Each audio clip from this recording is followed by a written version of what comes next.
If Centra happened under Trump, we would have never got arrested. They removed the whole crypto SEC regulation force. They removed it. Right now, Centra would be like, if anything, one of the most legitimate projects in the space. Centra was way more legit than all these coins. Trump would have probably invited you to the White House.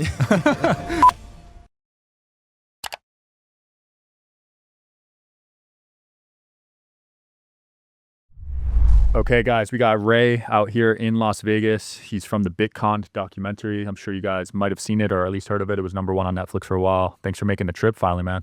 Thanks for having me. Yeah, I know we were trying to set this up, but you were on probation still, right? Yeah, and like while on probation, like I just didn't want to like talk about like the full picture of everything, and I just didn't want to like upset. Like you always worry that you like upset the PO and somehow it comes back to you. Yeah, but now you're free, huh? Yeah, you can say whatever you want. A couple months off probation. It's crazy. Like I still feel like I'm on probation because it was 8 years of probation. Jeez, 8 years. Yeah. So you had to tell him every time you left the house, right? Nah, I was like the first 2 years basically I was on house arrest, and then they give you curfew, but then I had that off. And it was only like if I traveled out of state, but still like everything was monitored. Like I'd have to explain like any single, like if I took my kids to Disney, I would have to tell them how I paid for Disney. Wow. So like any single little thing I would have to tell them exactly how I did it, how I afforded it, so like it just, holy crap. It was just like, having someone view every single thing you do is just an awful situation. That's nuts. How did the documentary come about when you first got approached for that? Were you pretty hesitant to share that story and everything? No, like realistically, it was during COVID. What happened was during COVID, I was so bored. And then like my boy hit me up because everybody was just laid off and like doing nothing. And then like we started writing a book. So I just started going to his house every day, one of my best friends. And we were just like, basically like we would record for like an hour and a half, like tried like chapter by chapter. And then we'd like just write out exactly what we recorded and then just like move on to the next chapter. And then through trying to sell the book, basically we got an agent, and then that agent just like randomly was like, oh, this person wants to interview you, they're connected to Netflix. I did that, like, and it was funny, like I did it like I dressed up like real proper, like suit and tie and everything, like pretty much like yeah, like a reformed criminal, yeah. And then like right away, like within weeks they were like reaching out to do a deal and like, try to like figure out how to do a documentary. And then like it was crazy because like they liked it so much that they like a lot of documentaries are done by other production companies and then sold to Netflix. This was like like fully funded by Netflix. Wow, that's pretty rare. Like so they push it harder. Yeah. Holy crap. So so you wanted this to come out. You were ready to share everything. Yeah. Okay. Yeah. Like I was like, because like the thing is when you get like in trouble, like how I got in trouble, like I cooperated. So you admit to all your crimes already. Right. So there wasn't like anything I had to hold back as far as crimes go. You know what I mean? Like that makes sense. I was just able to like kind of say every single crime I ever did. And like I knew that in all reality, like I was saying it was a scam on TV, right? Yeah. It wasn't like I was like denouncing the scam. It was the same thing that I said, like, in court and everything like that. So I knew that like it wasn't going to hurt me. And I knew it was like kind of at that time, like I was struggling, like they basically had seized all my assets. So like I was trying to like just make my way back, and it really did work out for me. It helped me out a lot. Nice. How did you feel about the reception of how the viewers took it? What was crazy about the documentary was like the first cut they sent me, and it was like very Wolf of Wall Street. Like they put in the party stories, like the orgies, the crazy stories like that. And like that was fun. Like it was like they lionized me in a way. Like Wolf of Wall Street, like he's still lionized. He's not even looked at like a bad guy. 100%. And then like they send it to like a group of like 100 people that Netflix picks. And when they send that like to the 100 people, basically they rate it and they say like how they feel. And then they never showed me like a second cut before they put it out. So like I was just waiting to see it come out. And then when it came out, it was just like fully demonizing me. Like they took out like all the fun parts.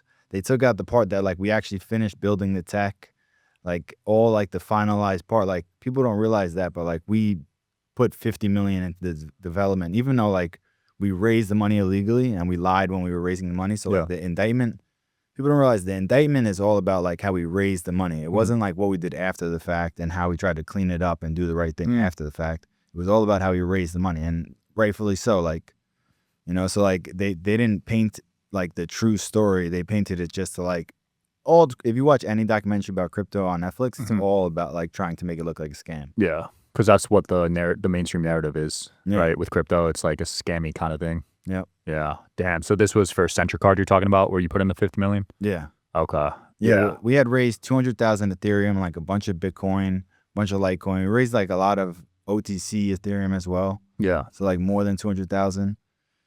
And then like we raised it at $200, and then like the market boomed right after that to like $1,300. So Holy it crap. went from basically having like, we had 100 million Centra coins made, which like at the start we raised them at like $1 a piece, and then it went to like $6 to $8 a piece. So that was like an $800 million market cap, and then plus we had 200,000 Ethereum, 200,000, which at 1,300 is 260, I guess, like roughly around there. And then Bitcoin and Litecoin and all that type of shit. So it was crazy. Like we went from having like when we first started raising money, we were raised like probably like 100K over 2 months. And then like out of nowhere, some guy like made a mistake with like he uses like AI to put out articles, and his AI messed up and like combined us with the bank, and then basically said that we like put out this article, and then 2 million, like I was just literally on my balcony smoking a joint, and then like out of nowhere, like I was always just like sitting, just like updating Etherscan for anybody that knows crypto. Like I was just like checking how much money was coming into the ICO wallet, and then like out of nowhere I just see like 100K, 500K, 200, like these huge amounts. Like people start like, because this guy had motion, his name was Cliff High, and like it was just a total mistake on his part, and then like 2 million came in like over the course of a couple hours. And then like from there, we like kind of took that money, and then just like we're like, all right, where do we go from here? Because now like we have like all this pressure. Because at first we didn't know, like it was just a general idea, and like the idea was like, all right, what's like what happened was my partner at the time in the car rental business he was trading, and he basically like just got like liquidated on a long, and he felt like he got scammed because it was like one of those scam wicks where they just flush everybody out. And he was trying to find like a class action suit against Coinbase or whatever it was. And through that on Reddit, he found ICOs and seen like all these young kids raising a crazy amount of capital. So we were like, all right, so like let's try to create our own ICO, and we'll just hire people from Upwork and make a website and whatnot. And like the best concept in our, like still to this day, and now everybody's doing it, but like this is way before like everybody doing it. Like it was just like a crypto debit card to make it like easy for anybody to use their crypto in real time. Then we were going to create like an exchange and create like we had also like a thing called CBay, which was going to be like you'd buy basically eBay with, Centra eBay, like where you can buy anything with crypto. And, like we just wanted to have like the full picture, like all in one place, so that like it could make it easy. And then like ideally down the line we'd make C chain, which would be just like Central chain. And then like we'd have like a chain that essentially is for normies, right? Like there's something similar right now in the space that they're trying to develop is like Kita. I don't know if you've heard of it. I haven't heard of that one. KTA, but like they're basically making it. It's like a Google developer that created its like own layer one. It's in testnet right now, but like he's basically making it where it's like quantum resistant, so it's good for normies where they have like a digital passport. It's going to be KYC though. So like that's like the only thing that's like kind of I can see like onboarding actual people that are like don't trust the the regular networks. Yeah, KYC I feel like sucks, but being a US citizen you almost have to go that route, right? Not really. Like when you start a coin? I mean, nowadays, no. Like, really? Like on Solana, you don't have to do any KYC. Oh, wow. You can just launch a coin. Like there's people, right now the market is insane because like everybody's just launching coins, and rugging coins. Pump fund, right? Yeah, because Pump Fund and all these new launch pads that came out, like it's none of that like it's all decentralized. Yeah, and the current administration seems pretty pro-crypto too. Yeah, like if Centra happened under Trump, we would have never got arrested. Really? They removed the whole crypto, like SEC regulation force. They removed it. Yeah. So like right now, Centra would be like, if anything, like one of the most like legitimate projects in the space, which is crazy to say, like how we got arrested for fraud. But like compared to like what's going on now with all these AI coins, like just like rugging and like, making like tens of millions of dollars like in a couple of days. Centra was way more legit than all these coins. Trump would have probably invited you to the White House because him and Vance, I know Vance especially is very pro crypto. They had a crypto ball in DC when they got inaugurated. Yeah. You know, I mean, I think it's smart for them to be. I don't know how much they actually care. I feel like it's like somewhat of a could be an optics thing, but they have a fund. They have companies involved. Yeah, like I don't know if you've seen recently though, like World Liberty 5. I saw that. Yeah, it's just crashing. Oh, it's crashing. Yeah. What happened? It went live yesterday. Oh, the stock you're saying? Well, World Liberty is a crypto like on ETH. Basically, they had Trump coin. Now they have World Liberty, which is like led by one of like the brothers. Trump Jr., right? Trump. Yeah. I think it's Eric Trump. Okay. But they're all on the board, and but that guy Justin's son who owns Tron is like a big holder of it, and he put it on the HCX, and supposedly he's the one that's just like straight nuking his like allocation. He put in like a lot of the people that put in crazy money pre-sale, like they raised like billions of dollars pre-sale and just basically nuking because they're up like 10x. I've heard a lot of negative things about that guy, to be honest, the Tron guy. His story is nuts. Yeah. Like the stuff that like if you read through Tron, like I don't know the exact thing. I was just reading it the other day, but like he's just escaped like getting in trouble so many times, and then like he's worked his way to being a multi-billionaire and just like kind of and he's still always involved in like every big thing in the space. Yeah. Well, that's the thing with crypto. If you keep it in the right spots, you can use it allegedly to like bribe people, pay people off with no trail. You know what I mean? Yeah. Like who knows what's actually going on there. But it seems like everyone that started an exchange was a target of some sort of government. Like if you look at the Binance guy, CZ, he got arrested, right? No. They were giving U.S. company exchange owners a lot of shit for a while under Biden administration. Everyone started moving overseas. Yep. So I don't know. We'll see. We'll see if it goes mainstream. You think crypto has potential to go mainstream? I think Bitcoin will forever. Like I think Bitcoin goes to 1 million plus. Damn, for real? Yeah, I think it like really has come to a time where like governments are buying it. You know, basically like everybody's buying it up like to a point like where Saylor's buying so much through MicroStrategy that he'll be able to lend to governments. I think it's becoming like very institutionalized, but I think a lot of the times like the people that actually been holding it forever, like the people that got in early, they're selling right now, you know? So like sooner or later it will become almost like a institutionalized token where like I think it only makes sense. Like, I don't know why anybody would trade like overseas. Like, why send money through a bank or through a bank wire when you can just send like $100 million to somebody in 1 second? Yeah. It makes no sense not to use crypto. Yeah. International wires take like 5 days. It's not. And there's a huge fee. Yeah. And sometimes it doesn't even go through. Yeah. It's like, it makes no sense to not use crypto. Yeah. Yeah. You were too early, man. Now we got all these crypto credit cards. I have the Gemini one. Yeah. I applied for the Coinbase one, but you were like 10 years ahead of them, I guess. The crazy thing was crypto.com, like they were our main competitor back then, and they were MCO back then. And they also lied about having Visa, MasterCard. That was like our main fraud, was that we said we had Visa, MasterCard before we had Visa, MasterCard. But they also did that, but they were based overseas. And then when it came to like getting in trouble, they settled with the SEC and paid their fines. And then like I had left the company like a few months early. Yeah. Like my co-founder basically like lied about how much money we raised because obviously he wanted to just like keep as much as possible. Yeah. And because of that, that's what made it become criminal. Got it. Like, we could have paid the fine and been owned Staples Center. Like if we just paid the fine and just gave them like the crypto that we raised, we had the tech. Customers had cards, working cards. We were the first one. Like our wallet was beautiful. It was in iOS and Android stores. Damn. So it's like a shame in a way, you know, like what if moment, right? Yeah, it's such a what if moment. Seeing them on Staples Center, like we were first. We developed the tech before them. Is that why they got time and you didn't? Because they lied about the numbers? Yeah, and then at the very end, like he basically like stole all the ETH, and then like there's supposed to be like a lawyer holding it, and then half of it was supposed to be on like a safe deposit box. And then when the FBI came, basically like they got those two things, and then it wasn't the right address. And no then, way. They had locked him up and then the other kid up, and the other kid started cooperating.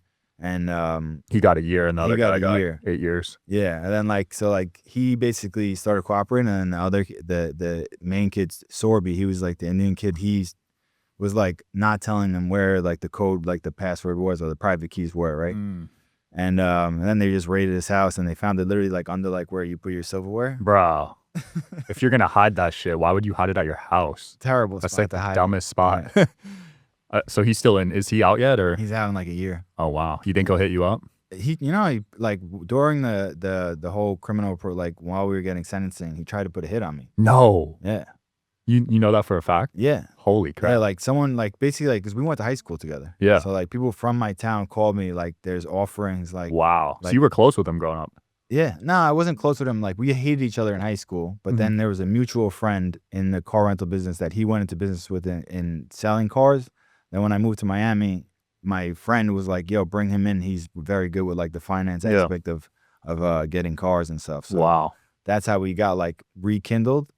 And then like back in high school, like even in like CeeLo one time, like I like lost like my friend lost a big pot to him in CeeLo, like a couple thousand at the time in high school was a lot.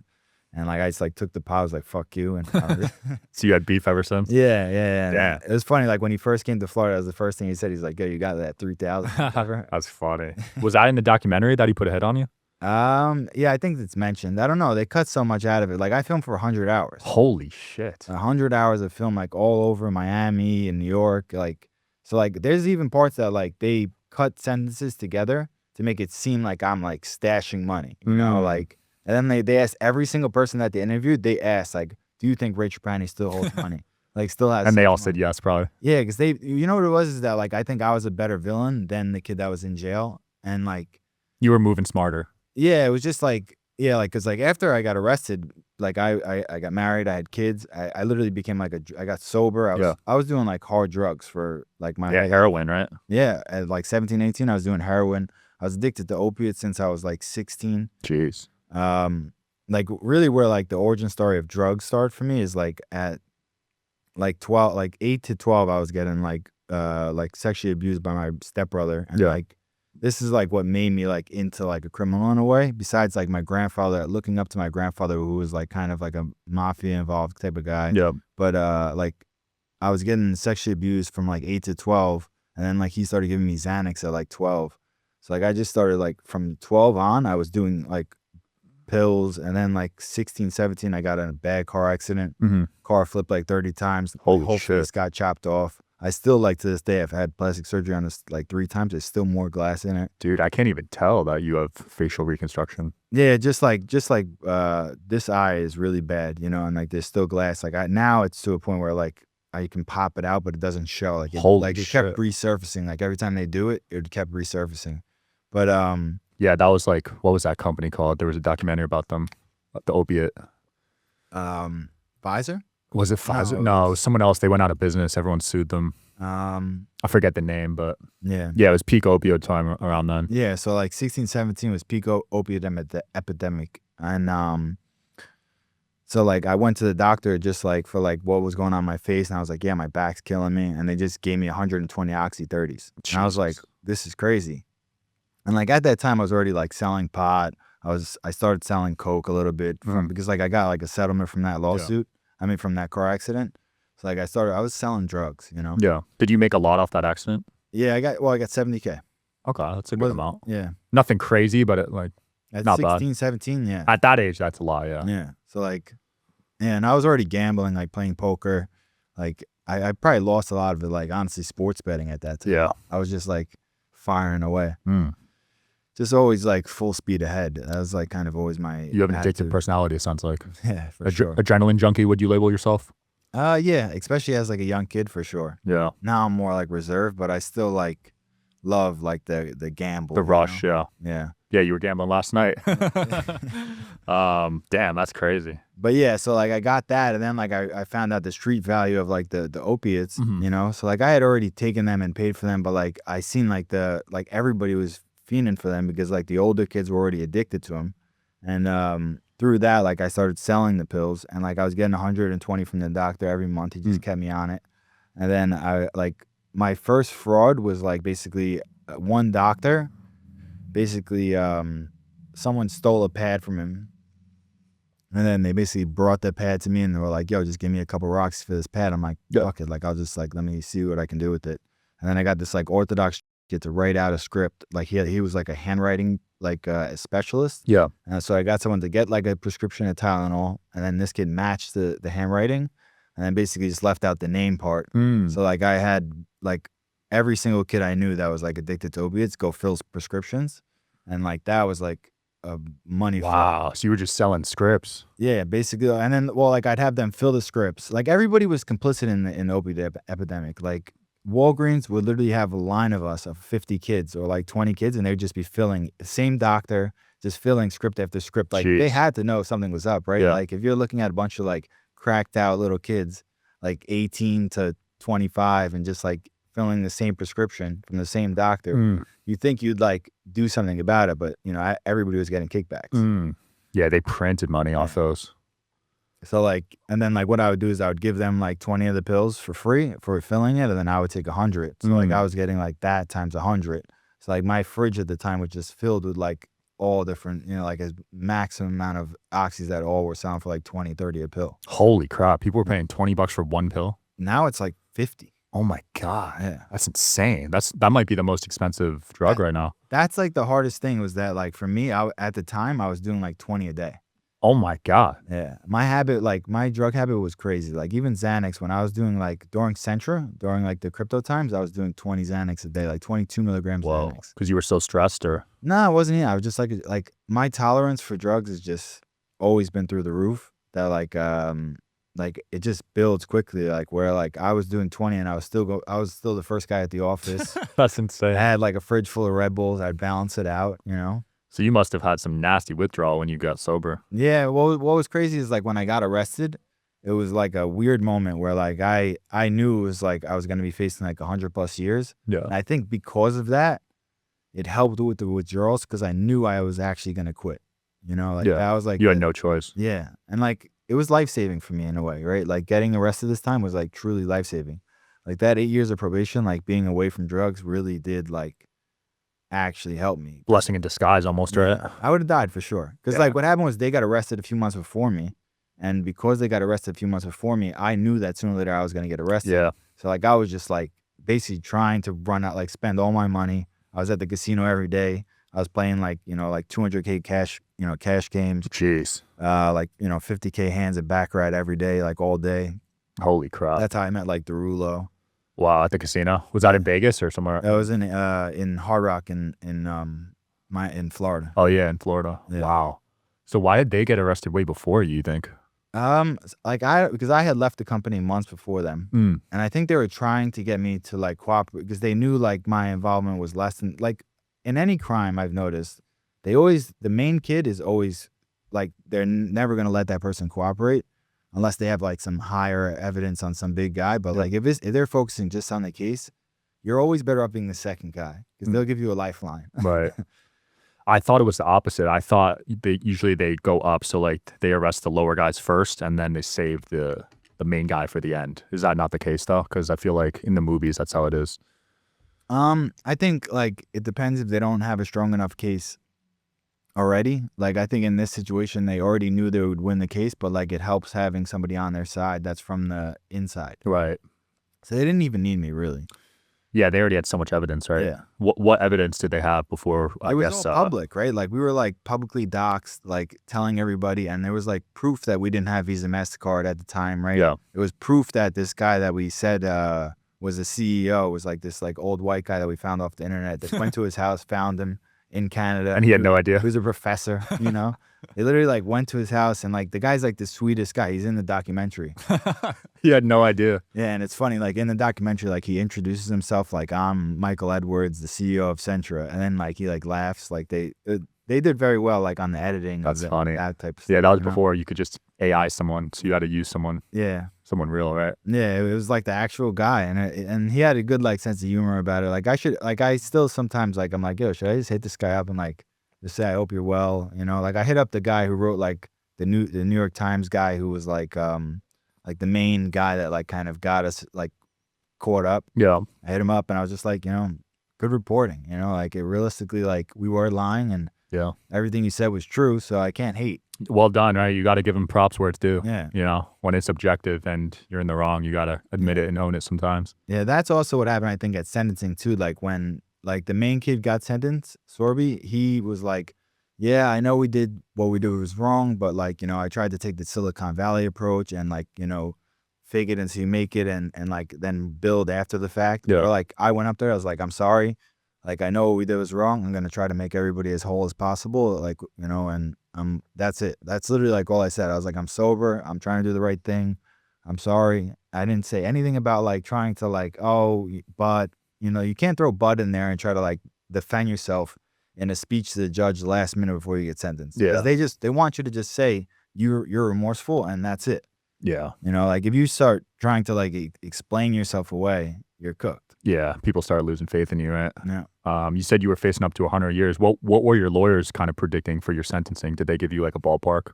I kind of had belief, like I had a really good lawyer. They had shitty lawyers. I don't know why they hired like. Why would you cheap out on a lawyer? The crazy thing is they hired like some like Italian lawyers, and I hired like the best New York lawyer possible.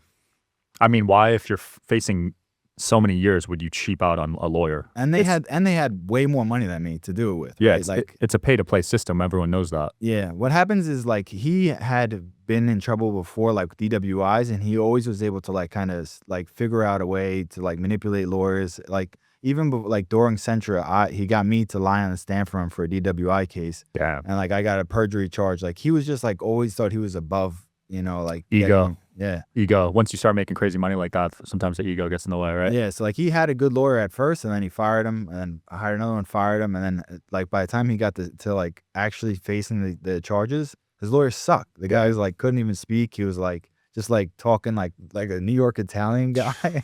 I was like, then my like guy comes in, he was like explaining to me like you're a beautiful butterfly, but like lawyer, you always go to a lawyer. There's just like that's like the one thing in the world that like people, you know, may hate Jews, but Jewish lawyers, if you get in trouble, find a Jewish lawyer. I mean, hate them or love them. I know there's a lot of hate right now towards Jewish people, but they are connected, they are smart, and they win in court. For sure. You know what I mean? Yeah. That's like the biggest thing is like their connections. Like there was a point like they didn't want me to cooperate. They said they didn't need it, and he just got me right in the door. Oh yeah. Oh, so they didn't even want cooperators. They had so much evidence. They already had the first kid, but then what happened was he lied, and then they shut him down, and then basically like it opened the door for my lawyer to like he wiggled his way in there, and like somehow he obviously like they all have connections to the judges, to the prosecutors, the good lawyers, and and it got me in there. And then like once I like met with them, and they were just like, all right, if you lie once, you're done, right? And then they tell you like tell us every single crime you ever committed. And they know the answers already, right? Yeah. So like if you lie, you're fucked. Damn, right? so you can't hide anything. Yeah. So like they literally went back to like my childhood, like admitting that like I sold kilos of heroin. They went all the way back to your childhood? Literally, yeah. Like in my indictment, it's 11 felonies. It's everything from like stuff when I was 17, 18, all the way to like, Holy I was crap. 28 when I got arrested or whatever. Well, what relevance do the childhood crimes have in this though? Because if it goes to trial, their lawyers can, in the defense of you on the stand, can use that stuff against you and say like, oh, didn't you do this? And like, how much time admit? So you just basically like those charges. Basically, you don't get any time for them. Like you're not like missing time for them. Statute of limitations, right? Not even just that. It's not statute of limitations. It's more so about like they tell you that like those charges won't be added to like your count of like when you're sentencing, but you have to admit to guilt to them and plead out to them, even though like they won't be used against you, like as far as, but they could if you break your cooperation agreement and do something like where you lie or anything like that. So you like plead guilty with all this risk. You add like an extra 100 years to your sentence possibly if you fuck up. Jeez. But then like they also like kind of like by being so truthful, like really get you off the hook if you do the right thing. Damn, that is nuts. This must have been the most stressful time for you, I'd imagine. Yeah. The trial days. It lasted like a year or two, right? Yep. Well, yeah, like I never actually had to go, like he ended up just pleading guilty at the end. Oh, like okay. I never had to go on the stand, thank God. Wow. That would have sucked. Yeah, that would have been awful. I heard I just had the guy that testified at Diddy's trial. Yeah. And he said it was like insane, like the psychology behind the whole court, like they lay it out in a specific way to make you intimidated. Yeah, like we were doing like test runs. Yeah, test trials, right? Yeah. Which was crazy. Crazy, right? Yeah, I was like, this is so weird. No, it's people don't know because they just see it on TV, but it's a pretty like they try to break you down mentally, you know? Yeah, like their lawyers would have definitely, even though like they weren't the best lawyers, they definitely would have tried to say some sort of weird thing that like would have put me like who knows what they would have dug up on me. Yeah. You know? Did you have any contact with either of the two people, the other two co-founders during this time or no? I knew it was best not to. Like my lawyer was like, completely cut them out. Don't reach out to anybody. Yeah, because they were probably trying to turn on each other too. Yeah. Well, the thing was that the third kid that got 1 year, he was the main kid's fiance's brother. Oh, that's complicated. Yeah. So like they basically couldn't. They were like super tight with each other. Yeah, and like he still to this day, that kid like defends Central like it was like a legitimate company. Like that's the one thing is like, yes, I get that we went legitimate, but we still lied in the beginning. Right. You know what I mean? It's just like at least admit that part. So the big lies were the Visa, MasterCard, and the amount of money you raised. Yeah, it's sad too because we probably would have raised the money anyways without lying. Yeah. You know, and like we could have killed it like either way. Damn. Like once we raised the money, like once you raise that first 2 million, that's like when we introduced like the celebrity aspect of it, which we were like one of the first crypto people to introduce celebrities. So like we first paid like we got Floyd because we knew him through like we had an exotic car rental business before this, and we got Floyd, and he ended up taking like 800,000 in Centra tokens and then 200,000 in cash, which was crazy that he took 800,000 in Centra. Yeah, that's tokens insane. Because you print those, you know. Yeah, cost you nothing. And he never sold them. What? Yeah. Wow. Well, he probably would have gotten more trouble if he sold them. To be fair. Oh, like even before, like you think he would have just nuked them, you know? Yeah. Right he probably didn't know how to be honest. Yeah. It's pretty complicated selling an altcoin. Yeah, it was funny like guiding someone like Floyd because he is very like he's just not smart at all. Right? He's all about the money and the looks and the flash. Yeah. There's different types of intelligence. He's like a street smart, I'd say. Yeah. But yeah, you got Floyd, you got DJ Khaled. How'd you get him through the car business? Yeah, and like we also knew a lot of people through like Miami clubs. Like we were like the big spenders, and like everybody got their cars from us though. So like we kind of knew everybody. Yeah. But yeah, like Floyd, we paid him like 200K plus 800K in Centra tokens. Then like 10 million came in. So like from 2 million, we went to 12 million, and then like we got Khaled, a couple million came in. Holy shit. And then like the best move I noticed was doing like paid press releases. You can do like a paid press release in like all these big publications, and no one reads at the bottom that it says paid press release. They just read the article. They read the headline, yeah. Yeah, they just read the headline, and even if they read the article, they don't read that we paid and wrote that article. You know what I mean? Yeah. Like, we were saying we had Visa, MasterCard, and like big companies would like publish it with doing no due diligence. Yeah, it's like saying you got on Forbes, and then you scroll down to the bottom. It's like this is a contributor. Yeah. Forbes reach out like every day. They reach out to like me or whoever. Like I'm sure they reach out to you too. They do, but they don't have the same like meaning anymore.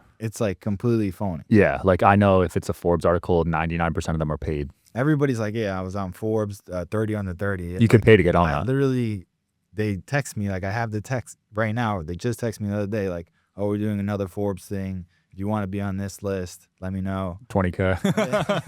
You could get on like top 10 lists. Yeah. If you're a restaurant owner, you could get on a top 10 restaurant list just by paying. Yeah. It's all pay to play, dude. It's all optics. Yeah. That's what social media is. For sure. I did want to ask you about this kid, Malone. So there's a Netflix documentary about him stealing $260 million. Did you ever hear about his name through the grapevine when you were coming up? So no, he was like very young. When I was coming up, especially, he wasn't even in crypto. He was playing like, he got his start in Minecraft, and like back in the days, these kids like that were born on the internet, they used to like basically sell usernames in video games. Like so like to be like you know, just that $1 sign is like worth like actual money. Yeah. You know, like it's still like on Instagram. People do that on Instagram, yeah. Like if you want to buy your exact name on Instagram, you'd pay for it. Right? Sean would cost like 50, 100K. Yeah, like I'm trying to get it on Twitter right now. Ray Trapani, I have it on Instagram, TikTok, but Ray Trapani on Twitter is like, you know, 20K. Damn, that's not even a common name though. And the crazy thing, it's my old account. I just don't know the password. You lost it? Yeah. Damn. And it has no followers, nothing. Like I just want the name. Yeah. So that it's like the same across everything. You know? So that's how this Malone kid started. He was selling Minecraft usernames. Yeah. So he was just like a Minecraft. He's not even, the crazy thing is like that story like so focused on like Malone, and like it's because he was like the extravagant party guy. But there's still 2 guys in Dubai that made majority of that money. Really? And they were like the guys who like called him and like did like the real social engineering part of it. Malone was just the guy that like found him and like got him on basically like the whole, like where you get a text that your accounts are getting hacked. Yeah. Supposedly it was the guy that launched the coin, who's one of the founders of Venmo.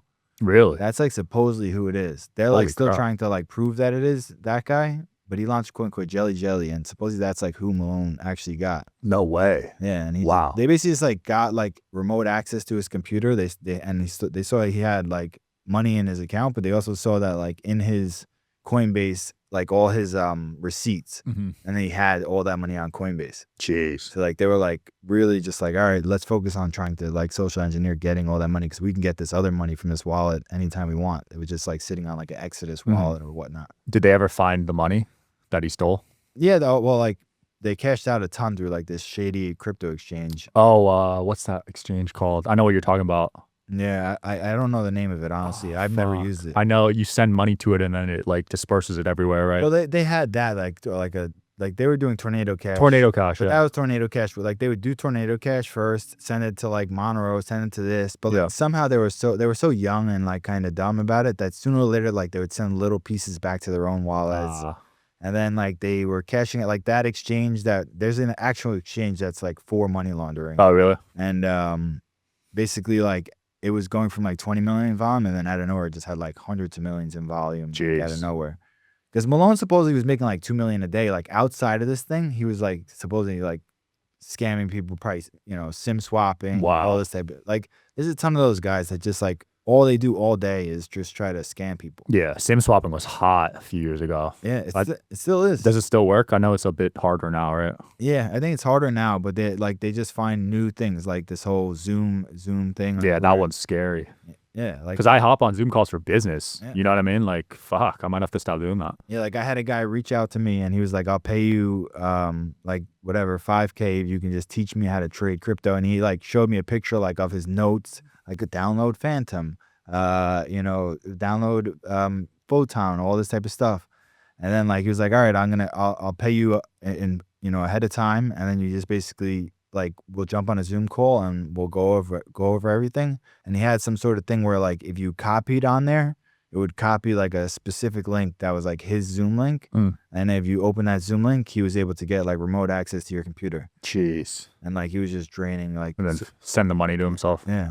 And I don't know. There's so many of those. Like right now, like the whole timeline is like people either they're trying to evade taxes or they're getting drained. Dude, so basically you can't even have your wallet on your computer anymore. Yeah, like what I have is like I have a two computers. I have like my laptop, my computer, like my PC that's in my office, and then I have like 2 phones, right? So like I just don't keep like if I'm ever gonna go on a Zoom call, it's on my laptop. Smart. I have nothing on. Keep it separate. Yeah, like hack it. Go for like it. a personal and a business device, right? Yeah, what are you gonna get off there? Like pictures of me? Your dick pics? Yeah. Yeah, that's smart, man. I've always considered 2 phones because I do a lot of business and personal stuff, so I kind of want to keep it separate sometimes. Yeah, like you can also like just have a second phone and just throw it like in a safe somewhere, like, and just leave, like, especially if you're not like actively trading with that wallet. Yeah. You don't really need to have that phone. Even if you have it like on a Photon or a trading platform, you can use the trading platform with ever having the phone actually on you. Yeah. Like you're already logged in on a computer. And like the only way to cash out like on Photon, for instance, is from Photon back to like the main sign up wallet. So like you're safe having your Photon on your computer, and even if you get hacked, they can't do shit because it's just gonna send it to the phone that no one can get access to. Yeah, that's smart. So there's just like OPSEC things. Like I've been in the game since 2017, and I've never once been like drained, hacked. God forbid. Knock on wood, right? Which is impressive though, because I feel like a lot of people will fall for like an email scam or click the wrong link and get fucked. Yeah, I hear it every day. Every day. Someone. Crypto Twitter every day. I scroll on there. Yeah, it's nuts, man. So you're still pretty active in Twitter though. Like is that still the main focus for you? Like crypto? Yeah, I'm basically just like a lot of for like the beginning part of the cycle, I was just trading mainly. Yeah. But like I've always done like after basically what happened was like I got back in because a mutual friend we have, Islam, reached out to me after the documentary. The first day he hit me up and I was like, I didn't know who he was. He just hit me up and like I was like trying to, because I had never had any social presence. So like I was like doing like live streams just to like show like, hey, what's up? Trying to figure out where I'm gonna go like direction wise after a documentary came out. I should have like probably like pre-recorded a bunch of stuff and had content like out. You should have did what the Tinder swindler did. Yeah. Just going on. But he also bought like most of his followers. No one really cares about He that fell guy. off now, yeah. There's a difference between like building a following and then maintaining it. Yeah. You know what I mean? Yeah, like I didn't want to like keep swindling, right? I was like trying to like actually go legit and Build like, a brand, yeah. build a brand. Yeah. So like it's a slow cook in a way, you know, like where I'm still just like but through him, he basically like introduced me back into crypto. And then like very early on, like I started doing well in trades and whatnot. Yeah. And then like Jason Derulo happened, like where like he got scammed by Sahil, and then like I helped run his coin.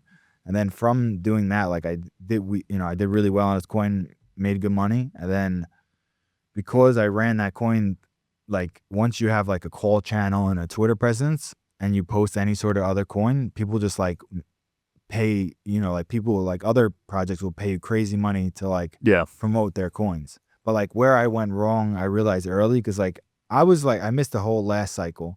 So like I was like trying to figure out this whole KOL game, which is like key opinion. That was the last cycle, the celebrity KOL coins. Yeah. But it's now still there's like big KOLs, you know. Now it's more like a pump fund cycle, right? Like it's more like it's a quicker cycle. Yeah, it's a weird cycle. It's like before the coins would last weeks. And then before the previous cycle, the coins would last months. Now they last days, sometimes hours. Yeah. It's awful. It's terrible. And because like the worst part about it is that like no average person can get in the game if they can't hold a coin overnight. No, you're cooked if you hold it overnight. You're waking up to zero. Every single, like 99% of the time. And even really good traders get wrecked in this cycle. Because it's a lot of insider trading right now. Yeah, like I noticed like back when it was like at its peak this cycle, it was easy to make money. Like I would say probably like 60% of people on Pump Fund were making money. Yeah. Now it's down to like the top like 50 traders that are really just like consistently printing. They found like just methods that other people don't have. A lot of them snipe too, right? They use AIs, snipe a little bit here and there. Yeah, there's a guy Cupsy that just murders it. He's like 30 million a month. And I saw that. Yeah, that guy's crazy. And then Jake from State Farm or some shit, I heard. Have you heard of that Twitter account? No. You haven't heard of that one? Oh, that dude's a legend. He like snipes coins as soon as they launch. Yeah. There's a guy called Hard Snipe. I don't know if that's who you're talking about. Nah, there's a few of them. But he's like a Newton. There's a guy, Hard Snipe now. It's like a modern day Sahil. Yeah. He's like doing like, he did like Morocco coin with French Montana. But basically like the coin like will do like range. Then just like the person will post, it'll fly up. And just like one clip down. One click. Yeah. What happened to Sahil? Did he get in trouble? He's in those countries like don't get anybody in Dubai, trouble. Right? He's either in Dubai or India, one of those countries. Yeah, I've never heard of someone getting in trouble over there. Yeah. For crypto. Yeah, that's the thing. They just kind of very lenient on like crypto. They just Also rugging. I what charge would that be? Like, has someone gotten in trouble in the U.S. for that? Well, the thing is with meme coins, they're not deemed securities. Right. So like there is no charge. There's no charge. Especially on the Trump administration, they removed the whole SEC task force. So like there's no charge to even like you're legally or essentially are allowed to rug people. Wow. Like, the one thing that they could say is illegal is bundling coins. What's that? Like where you basically like buy up like 80% of the supply of the coin yourself. There's like rules to that. That's like why XRP got deemed a security, was because they owned like 90% of the coin. Oh yeah, we need to hear the truth about XRP. So you've looked into this. Could you explain to people what's going on with XRP? Yeah, XRP is literally like so useless. And then like all day long you'll like scroll TikTok and you'll see like old 50-year-old guys. Like even when I went to like buy like an AC at PC Richards one time, guys like, yo, what do you think about XRP? I'm like, how do you guys like, why do you guys care about XRP? Like, I don't get it. Like, it's literally a meme coin. No, like they're not doing anything. Like there's no use for, like they say like, oh, like it's going to be used for like international transactions. No, they just use Bitcoin. Why would they use like this network? Banking they always associate with. Yeah, they associate it, but there's no proof of concept at all. They have no banking things. They're doing nothing. They might get a card or whatever, you know, like where you can spend your XRP, but everybody has that now. These days, yeah. But like, yeah, it's literally 90% owned by like a bunch of guys. And then like every single time it hits all-time highs, it like just nukes, right? Yeah. You know, typical move. There's someone investigating the link with BlackRock and XRP. I don't know if you saw that, but there's a lot of overlap. It makes sense, you know. You know, crazy times. Yeah, with what the control is, and it's not surprising. Yeah, yeah. I try to not speak negatively about them too much. Yeah, no, like I know a lot of great but like, you know, Yeah, you're in New York. yeah, but like I grew up with like in a very orthodox community, but even like growing up, they basically like took all the funding from my school and just built a bunch of yeshivas, Really? you know? So like, They pay no interest on their loans, I heard. yeah, I just disagree with their religion based, you know, like anybody who actually like believes like that a book tells them that they're better than others is just like a backwards way of believing. I'm not a fan of modern day religion. Yeah, I'm totally agnostic to religion. Like I believe there may be a God, but I don't believe like I don't have any sort of like I wear a cross and like I baptize my kids. Yeah. I don't really go to church at all, you know, but I believe there may be a God, but I don't have like any sort of opinion on, I feel that. you know. You always been that way? Yeah, kind of, because like I think like my favorite person is like Socrates, where like I just like don't like I think too many people think they know too much. Right. Where like if you really just realize that like none of us really know shit and you just like question everything, you're kind of better off, you know? These days, you got to question everything. Yeah. Literally everything. Every post you see, every news article, every person you talk to. Like, we're all so programmed when you think about it. We're not our original thoughts. Yeah. And then like you'll speak to like anybody on the internet and they're just like literally pushing like propaganda, or like they'll like talk about the carnivore diet, for instance, right? And it's literally like the same words that some guy on TikTok saying over and over and over, and they're in like a Telegram group chat, like it's just regurgitated. Yeah. I've come to realize no matter how smart someone is, there's very few original thoughts these days. Yeah. Like, we're all just regurgitating other people's beliefs and thoughts. And mixing and mashing it into our own. Yeah. It's pretty fascinating when you think about it. We're not as smart as you think. Yeah. Even if your IQ is like 160. Yeah. You're still pretty programmed. We go through the public school education system. We have parents that tell us shit. You know what I mean? It's pretty scary. Yeah, it's hard to know like what, you know, like that, like I always try to just say like even diet wise, right? Like it's like carnivore is probably good for the most part, you know, but I think like, you know, mixing in some sort of like more Mediterranean aspects of it is probably good as well. Like I think both could be good. You know, there's that guy Never Die guy. Yeah. He Brian does, Johnson. Like, Brian Johnson. He does like full vegan. Yep. You know, and he's like super healthy. I think everyone's different. Yeah. You know, and there's no one fit all diet. And I think if you like try to push this like where like you know you're right that this is the best, you're just like ignorant. It's dangerous, honestly. Yeah. Because some people might not. It could harm some people. You know what I mean? Yeah, doing all carnivore is also like hard, you know. And then like if you're not doing like grass fed, it's like terrible for your actual heart and stuff like that. The hormones that they inject in the cows these days, right? You're pretty healthy these days. Yeah, like my big thing is peptides. I love peptides. Like BPC. Yeah, BBC, like TB 500, that type of stuff. Like you would take that every day. You wake up, you feel like you're 20 years old. Damn, I'm gonna have to try that. Is it oral or you inject? You inject. Okay. They have oral ones, but it doesn't hit work the same. as good. Wow. Like, and then like also like GHKCU, which is like copper peptide. They have it in a stack where it's only one injection, but that like just like maximizes your collagen production, and you know like collagen just essentially just keeps you looking young, right? Yeah. And it also helps like your joints, your bones. Like you'll even like heal faster from sickness. Like, you know, cuts will heal faster. Damn. Everything heals faster. That's nuts. So you're a fan of RFK? Yeah, I think like at first what he was saying, I just don't know if he's following through with anything he's saying. I mean, it's hard to. I don't track. That's the thing is like even Trump, right? Like he was saying like he was going to do all these things and like Epstein list. Yeah, like exactly the Epstein list. So all I this think- type of stuff. I think part of it's like the approvals and like there's just so much they have to go through. And the other half of it's obviously they're just going to talk a big game to get elected. Yeah. You know what I mean? Yeah, but the thing is that like back last election cycle, like he kind of did feel like he was more like brazen and like kind of saying what he thought. Now it seems like he's very much controlled. It seems like he doesn't have as much power and influence. Yeah, go ahead. I agree. Like I feel like he's under some sort of control these days. That's what it seems like. You know what I mean? Yeah. You're in New York though, so you're about to be under Mamdani. You looking forward to that? Honestly, like I view Mamdani getting elected as almost a symptom of what's going on in the world as far as with like Israel controlling the United States. So I'm almost happy it's happening. Really?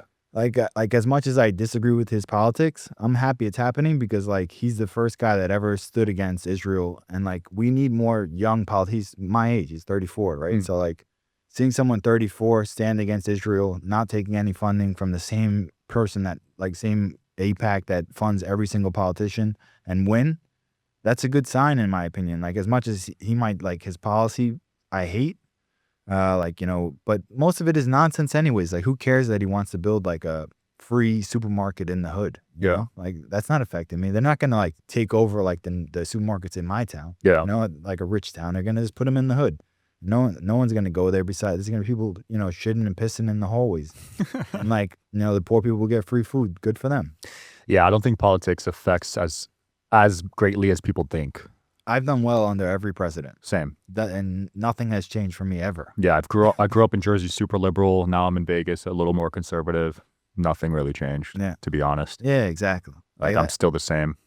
I'm exactly the same way. Like where like I go back and forth. Like I used to be like more Republican, and then like I became more liberal because the guy I was writing the book with is very liberal. And like I was like hearing some of his takes, and we debate a lot. And I was like, some of this kind of makes sense, you know, like some of the hate towards like, you know, whichever groups. And then like through crypto, I became more like conservative again. Yeah, more conservative again. Like more like, cause like I don't know, like some of the gay stuff went too far, you know, like that type of shit. Like it just became like too much. Like like my whole thing is with that is that like there's so many gay people that are great people, but like don't put it in the schools. Yeah, hell no. Especially when you have kids, you're like, just please, just like don't teach them about any sex at all. Like, I think NYU has the highest gay percentage, if I'm not mistaken. Yeah, in New York. Yeah, it's crazy. Just like I don't know. I don't get why like if they wouldn't allow like a straight pride or a white pride, there shouldn't be like any of this type of stuff in my opinion. Yeah, now there's a whole month, gay month or whatever. Gay month, black month, you know, where's my month? For real, dude. Asians don't even get a month. Nah, no Asian month out here. Asians, I fuck with Asians because we just work hard and stick to ourselves. You never see Asians beefing with each other. Yeah. I feel like we're pretty united overall. We just respect the work ethic. You know what I mean? Yeah, like one of my close friends is Asian. He's like submissive in a way in his personality, but he works his ass off, right? And yeah, we're definitely not alphas. We're definitely like submissive. We're not like loud mouthing and speaking up usually. Yeah, which is good. I think so. Work ethic is what got me to where I'm at, to be honest. Yeah, like there's not many like people that like I appreciate that help me in the business that I'm in now. And he just like, no matter what, like he gets the job done. He'll work more hours than everybody else where like other people would just like fade away or like, you know, take forever to do something. He makes sure he gets the shit done. Yeah. You know? Let's end off with a couple Irish Mafia stories. Yeah, like so like if you want to lead into it with like your grandfather, right? Well, the documentary like starts with I always wanted to be a criminal. Okay. So yeah, when the documentary started, you mentioned you always wanted to be a criminal. Was that from your grandfather? Yeah, so like basically like as a kid, I always looked up to my grandfather because my dad left before I was born. And like he was basically like a connected guy, started a few unions in New York City. He was like president of a few other unions. So like seeing like a guy like with like gold jewelry, a lot of cash under his mattress. Like I was just always like super intrigued by that as like a young kid. And then like I just saw like in moments like even if we went somewhere and like someone like said the wrong thing, he would just like spaz out and he would put them in their place. And like he just had this very dominant personality. And I like just always viewed him like as like my idol. Yeah. And like who I'd like strive to be like as I grow up. Because he was like the only person that I saw like he was working from home. He was always making money. He had a lot of money. And he like you know, like through his connections and like he really could just do damage to like in any aspect. And yeah, he had respect from people. Yeah. And everybody respected him. Even like the town, like if he wanted to put up trees or whatever and like they would come say something, he would just curse at them and then they would just leave him alone. They didn't want to mess with him. Vegas used to be run by the Italian mob, and actually if you talk to a lot of locals here, they said they prefer when the casinos were run by mob versus now where it's like private equity and stuff, because there was just more respect. They actually cared about their customers, believe it or not. Yeah, no, I think that's true. Like there's always like the bad and the good side, right? Like the danger aspect of it is what's the bad part of it, right? Like if you do something wrong, it may be more dangerous. Yeah, you don't want to owe the money. That's for sure.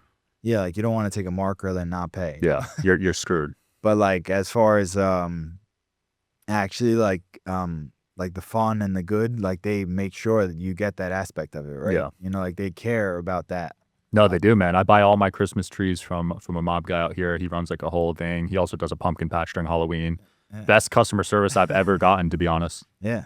Nah, like I've like I know like a lot of people even like in my neighborhood, like they're all mafia guys that like live near me, and they're all just super respectful. Like, you know, like unless you're trying to do something like under their nose or trying to hurt one of them, Yeah. you know, like their businesses are the best businesses in town every time. They usually just hurt each other for the most part. Yeah. Like they rarely involve civilians. And a lot of times it's like the wannabe mafia guys that are hurting each other. Yeah. You know, like the associates. Yeah. Yeah. Yeah. But so seeing that as a kid growing up around that, did you ever want to like become a made, do they call it a made man in the Irish mafia? I mean, I don't even know, but like I definitely want to be like in the mafia. That was like my strive, right? And then like between that and like the sexual abuse making me like basically like distrust the rest of my family. Yeah. I was like, all right, like this is the route I'm gonna go. I'm gonna become a criminal. And then like my first friend was like the biggest pot dealer in town. Mhm. His older brother was. And like, so like I walked into his house and just saw like millions of dollars and hundreds of pounds. Damn. So like at 12, 13, so like I saw that. Plus my grandfather was like essentially a criminal in my eyes. Mhm. Or like kind of portrayed in that way. Whatever he did, I don't know, legal.